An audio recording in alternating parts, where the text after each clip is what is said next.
Yeah, hello everyone. Welcome to the Secure Data Storage Group, Working Group, shortly to be possibly renamed Confidential Data Storage Working Group, breakout session at TPAC. So we're going to do a brief introduction of the work that we're doing and answer any questions and invite you to collaborate, to come join us. The link to the session slides is on IRC and in Zoom chat. I'm also screen sharing. Feel free to ask questions as we go along also. Usual mechanism, Q+ and IRC, or if you can't get to IRC, say something in Zoom chat.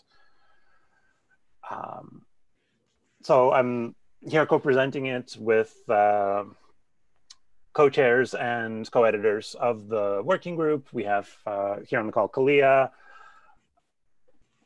and, hi, everyone. And Ori. Hello. And please, Kalia and Ori, jump in and feel free to add comments as we go. Dimitri, just one small thing. Excuse me to interrupt you. Not at all. But just we have to be precise here. When you are talking about data storage working group, this is not a W3C working group. That's right. That's right. So we have to be careful about that. Got it. Okay. So Confidential Data Store Group, which is a joint group of the W3C Community Credentials Community Group and Decentralized Identity Foundation. So it is a working group chartered under DIF, but it is with W3C involvement. The IPR policy is compatible. There's been titanic amounts of work done between W3C leadership and DIF leadership to align the IPR policies, to bring the two communities together. We have usual weekly calls in order to join, sign the IPR agreement, and we have a working draft specification under Decentralized Identity / Secure Data Store. It is, we'll get into the layered nature of the spec shortly, but in general, it's a coming together of multiple communities focused on confidential data storage. The W3C CCG Encrypted Data Vaults work, the DIF Identity Hub work, as well as a number of other smaller communities such as Hyperledger Aries, W3C Solid Community Group, as well as other similar groups working on matters of encrypted and confidential data storage. So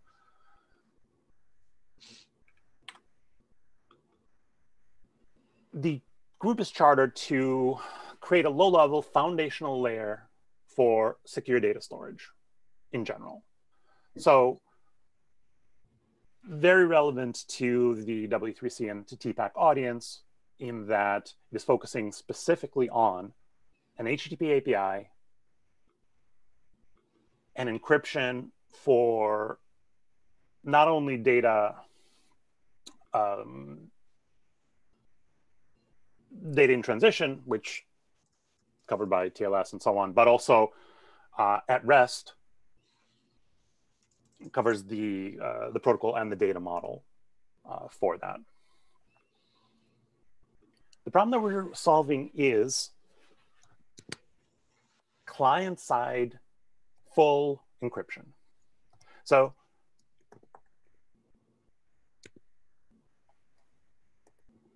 everybody's familiar with the current state of cloud storage providers. There's a number of very popular services like Dropbox, Google Drive, Amazon's AWS S3, any number of cloud storage providers. The challenge with the current state of affairs in cloud storage is, one, lack of standardization. Everybody has a completely different, incompatible, both storage and authorization protocols and data models. But the other underlying problem is that the cloud storage provider has the ability to access and view stored data. The various companies have varying levels of policy and guarantees. But at the end of the day, the technology as such is that it is server-side encrypted and the company holds the encryption keys. What we're attempting to do is to provide a full protocol of full suite of protocol and data model to make sure that the data is encrypted before it hits the cloud storage layer. So we're trying to approach this in a separation of concerns layered manner. We have a low-level encrypted storage primitive that is currently titled Encrypted Data Vaults. We have a number of richer primitives and APIs on top of that. The current working name for that is Identity Hub. And then obviously the usual engagement of outreach to similar groups across different standards bodies. So we've had presentations and outreach to the My Data Global movement, IETF GNAP, which is the grant negotiation authorization protocol, various IPFS and ledger-based groups, and so on and so forth. So many different similar communities. Okay, so a couple of bullet points that I won't read out about the specific limitations of the charter. We do want to point out that as much as possible, we tried to tightly constrain the scope to the HTTP API and a couple of crucial data models. So the idea of we are not going to be designing any new cryptography. We're not inventing any new authentication or authorization mechanisms. We're not focusing on new querying mechanisms. We're not developing any blockchains or databases or anything like that. Though the group is interested in non-HTTP APIs for constrained devices, for Bluetooth, for Web of Things, the group is explicitly focused on an HTTP API first. So I want to say a couple more words on the layered architecture approach to this, and then hand it over to the other chairs and editors and answer questions. So way to read this diagram here is from the bottom up. At base level, we recognize that there is a countless number of storage providers and mediums. We have any number of cloud providers, we have local databases, we have the local file system, mobile devices and their intricacies, and any other storage, both protocol and data model that you care to use. So all of that is abstracted as layer A on this diagram as the raw byte storage layer. And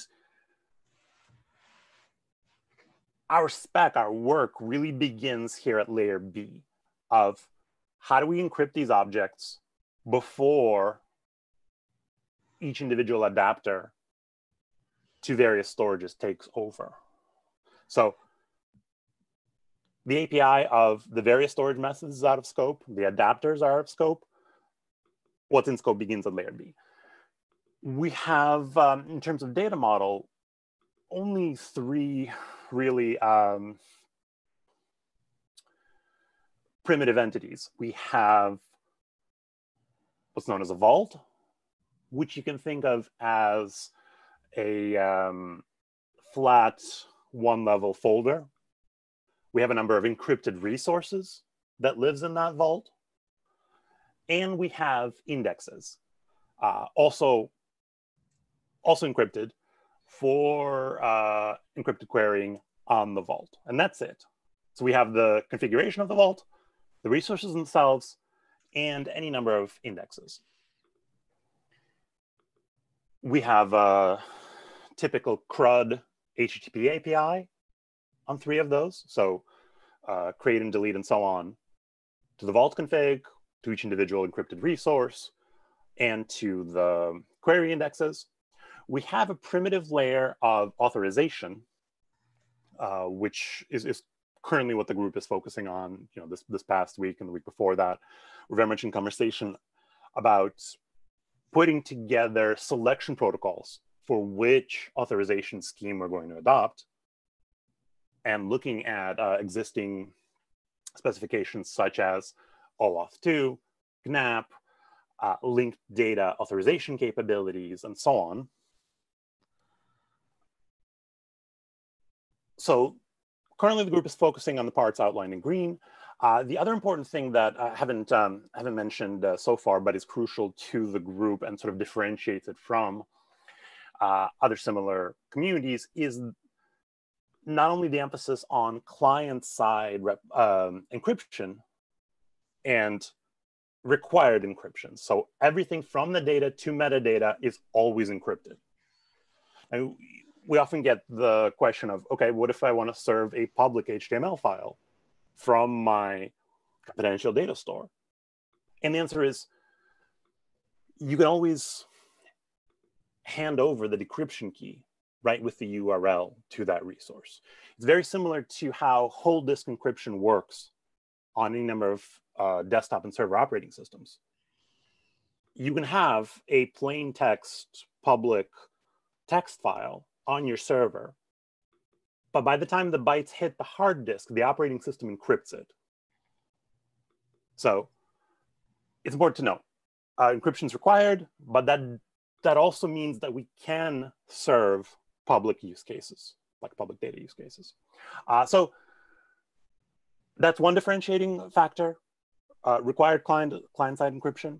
And the other differentiating factor is replication. We recognize that the current storage paradigm is very much multi-cloud, multi-device. And there is a need for spec level, primitive operation level support for replication and synchronization. And it interplays with encryption. So the other frequent question that we get is, storage isn't new. What are we doing? Why aren't we using any number of existing standards? And our answer to that has been, there is no current standard that requires client-side encryption, and requiring client-side encryption has implications, architectural spec level implications on the data model, the protocol, the authorization. So starting from those two assumptions, encryption and replication affects the rest of the layer and requires this new stack.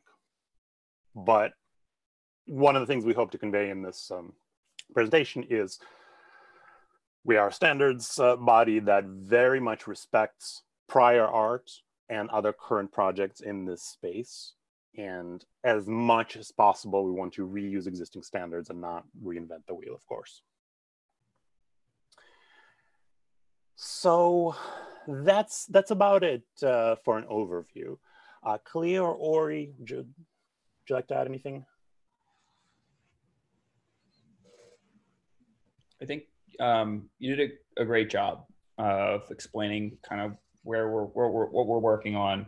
I think another sort of high level sort of statement to make around the work is there's a lot of interest in, digital signatures and decentralized identity, right? And so there's this work and the work in the DIDCOM working group, which are both sort of a little bit more oriented towards key agreement and encryption versus digital signing.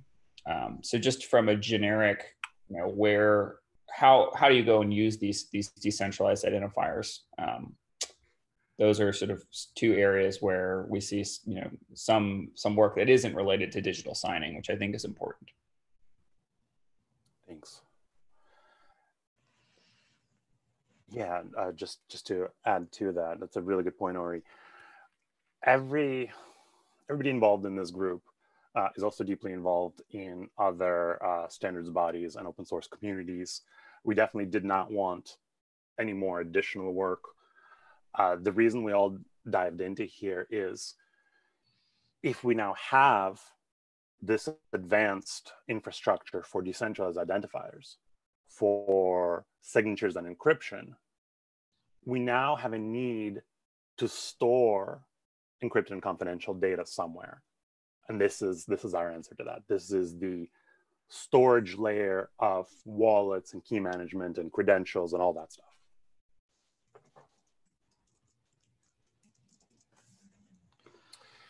All right, so let's open the queue for questions. Questions or concerns? Should I stop the recording now? Sure. I'm absolutely happy to record through the questions, whatever you like. But yes. Are the others in the group here okay being recorded? I'm fine, but I'm gonna have to drop in a few minutes anyway. Okay.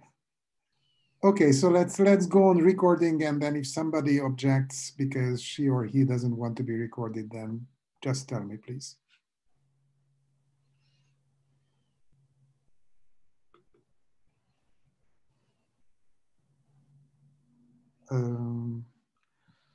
You can use either the hands up on the Zoom if you want. Dave, I see you're on the queue. Right. This isn't so much a question, but a use case that I wanted to highlight to everyone in the group here. One of the very important use cases that has a lot to do with W3C is related to using this technology to enable web applications to get access to storage.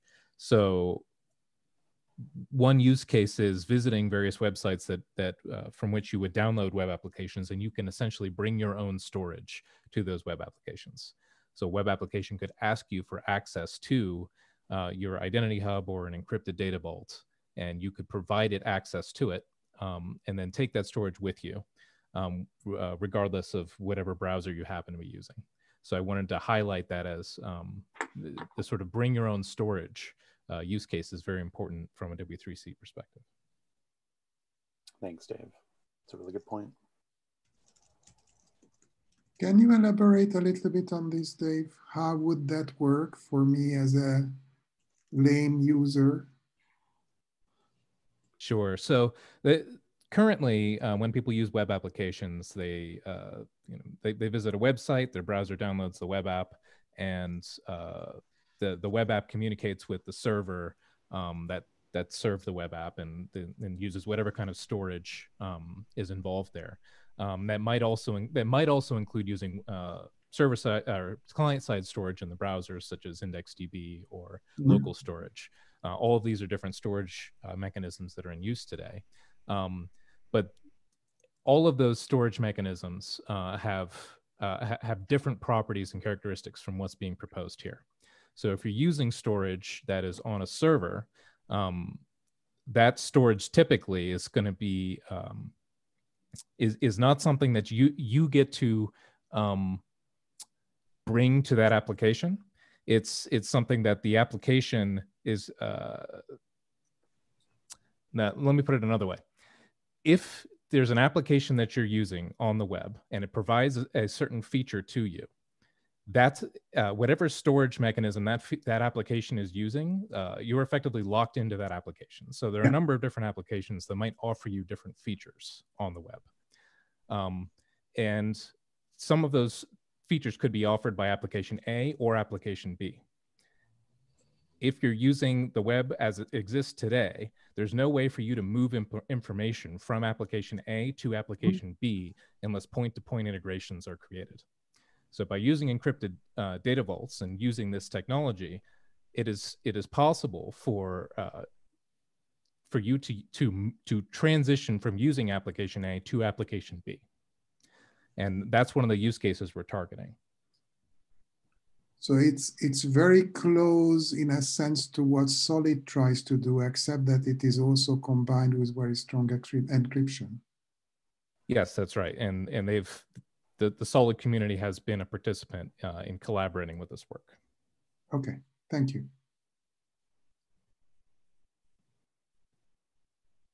Dimitri, you are on the queue. I am happy to manage the queue. Thanks. I appreciate it, Ivan. Yeah, so I wanted to add to both of the things said by Dave. One is there's definitely representation from the Solid community and the W3C Solid Community Group. I'm one of the editors of the Solid specification and a longtime open source contributor in that world. We see confidential data storage and encrypted data vault as very much complementary to Solid, in the sense of here in this diagram, Solid is operating on the top layer pictured in blue here. We want to provide a low-level primitive to store Solid data under and interoperate between the two layers of the higher level semantic operations that Solid is concerned with and the low-level encrypted storage. And to add to what Dave was saying, so there's a lot of emphasis and a lot of momentum behind offline first applications for progressive web applications. And we feel that we address an important niche in that ecosystem, because the offline nature of it is currently addressed. And I know there's a lot of work and a lot of breakout sessions on this during this TPAC with IndexedDB and local storage mechanism. So offline, browser provides the storage. So we're trying to address what happens when you reconnect to the net. Currently, each progressive web application rolls their own replication and synchronization protocol, rolls their own read-write protocol to transfer the data from local storage to some sort of cloud storage so that it can be usable with other browsers, so that you can do server-side processing on that data, any number of things. So we're hoping to standardize and secure and encrypt that server-side component of progressive and offline first web applications. Thanks. Mm-hmm. Hadley. Hello. Hey. 2 quick questions. First, how far are you in the process of building this or developing the specs or any of the proofs of concept or implementations? Where are you in the broad process? And second, do you have a document of use cases? I'd love to have a look. Thank you. Great questions. When was we were chartered earlier this year? In March-ish. Yeah, February or March this year. So we're about that far along. We have currently 3 independent implementations of the encrypted data vault and about 1 implementation of the Identity Hub in blue. And yes, we do have the working group started, the chartering process started with a use case document, and we have it in the specification repo. I will link to it in IRC shortly. Brilliant, thank you. Gerhard. Hi guys, looks really interesting. I think lost the picture I was going to refer to. Sorry, Dimitri. There it is. The question relates to layer B. And I think to Hadley's point, it'll be good to view the use cases. From our perspective, we're interested in using that encrypted vault to store a public-private key pair. Ideally, something that inherently proves that a user has authenticated and trusted that device, that endpoint. And then potentially that other endpoints could join it. So we're sort of looking at it from a almost not the same use case as yours, as storing it centrally, but being able to re-authenticate an endpoint. And for that perspective, an encrypted document sounds very appealing. The ability to put something in there that you cannot get the private key out of, but that you can perform operations on it. Signing as proof that this endpoint itself is present, signing it to potentially give access or authorize transactions because it's coming from a trusted endpoint. Is that use case, and apologies, I haven't looked at your specs and your details yet, is that use case at all something that could be covered by this? Because the moment you've got encrypted documents on an endpoint, it appeals to that use case. Is something like that possible with us, or is this more for sort of sharing data securely between various different endpoints, the same set of data? Great question. So I would say both. Because this is encrypted data storage, yes, you can absolutely store public and private key pairs. In this diagram, we specifically call out that there is some intersection with key management systems and wallets. Those are shown in red here in the upper left corner. So we do recognize that this is geared specifically for data storage, for private key storage and confidential computing operations. Traditional key management systems are better suited to that. And we do leave them out of spec of this scope. So Encrypted Data Vault depends on having key storage and key management architecture. If Ori or Dave want to comment on this further.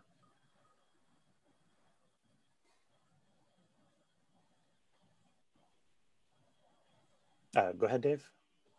Sure. So your use case could be served by encrypted data vaults. My personal opinion would be that it would be a better idea to use some kind of KMS system for storing private key data. Certainly, the main reason for that is any private key data, whether encrypted or not, it's always better on especially if it's for digitally signing information, it's asymmetric key data is better placed on systems where it will never be exfiltrated. And an encrypted data vault enables you to replicate that encrypted storage and move it across different providers. One of the things that differentiates our work from some other work is that we take the tact that something that's encrypted doesn't mean that it will be safe from exfiltration forever or safe from clear text view forever. And all encryption has a shelf life. And so in our design, it is such that if you want to get access to encrypted data on an encrypted data vault, you need both the keys to decrypt, but you also need some authorization to get access to the encrypted data to begin with. So steps are get your authorization, get the encrypted data, and then you need to have keys to decrypt. If you're talking about having private keys, you can certainly have an encrypted data vault that you keep off that's effectively accessed only by a single party. But again, this design is to create trust boundaries so your encrypted data can live off on whatever storage provider you want to use, and that the trust boundary there is that the encrypted storage provider is going to make a best effort never to try and break your encryption or do anything with it and enforce your access control policy. That's not necessarily that there are use cases where that makes sense for doing things with private keys, but I would push you towards using KMS systems that guarantee that your private key material is not going to be exfiltrated, depending on how important it is for your use case to ensure that that doesn't happen. Certainly an encrypted data vault, for example, does not have any hardware security modules that puts private keys into hardware. So whether or not you use an encrypted data vault for your use case kind of depends on how much security you need.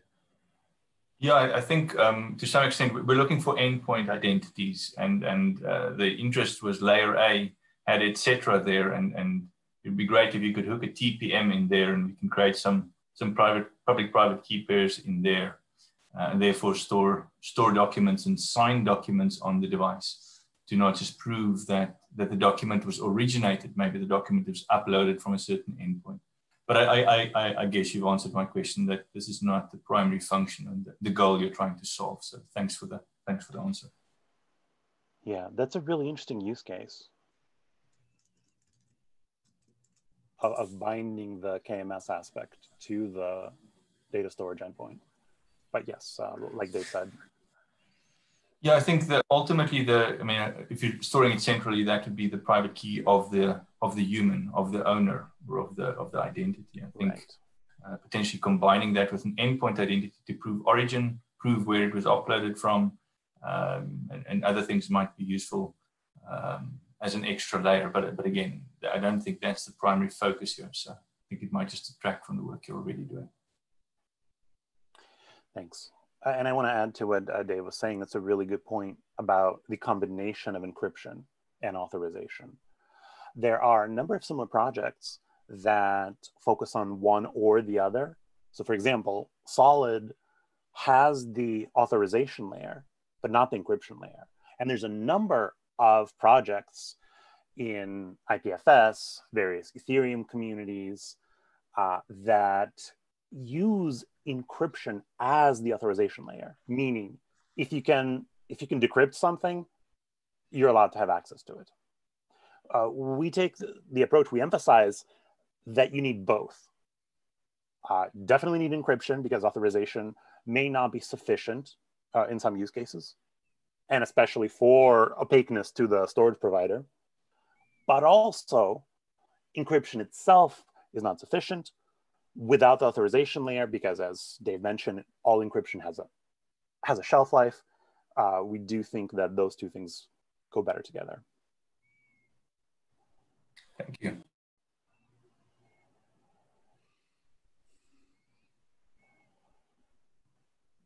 Any other questions, concerns? I don't see anybody else on any queues. All right. So what are your plans as for when do you plan to complete the work? What will happen afterwards, etc.?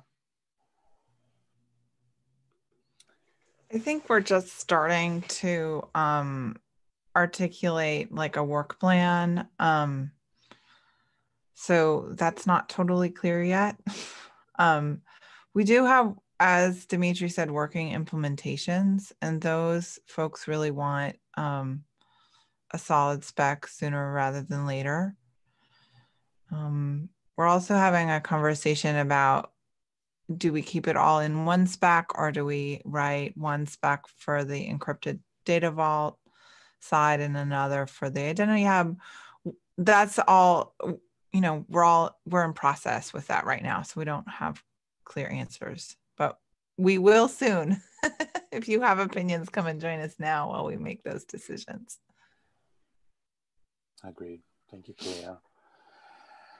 And I'm sorry, Dimitri. I want to add just a quick comment to that. So the group formed trying to balance those two tensions. We have existing implementations, we want to standardize, but we want to leave room for the traditional W3C standards track. So the diff aspect of the group right now is for more incubation and rapid prototyping. But the fact that this is coming from the community group and is being developed under W3C compatible IPR, we do very much want to go the full working group standards route after incubation. Okay, that would have been my other question. I mean, you know, I wouldn't be a W3C team member if I did not ask that. So whether eventually this is something that you consider, and there's no commitment here at all. Right. But if there is an idea or a exploration of eventually setting up a working group, that would have been my question. But you essentially answered that this is a possibility in the books. That is very much our hope. And one of the things that we're trying to do here is to rope in and engage several communities that have rapid prototyping and incubation as their strengths, but are hungry for more traditional standards work as well. So we're trying to provide that on-ramp. But then the question that will come eventually, if you go down that route, is whether the API is such that it would work as part of the browser as well, or it's only a separate thing working with Node or Python or whatever. Great question.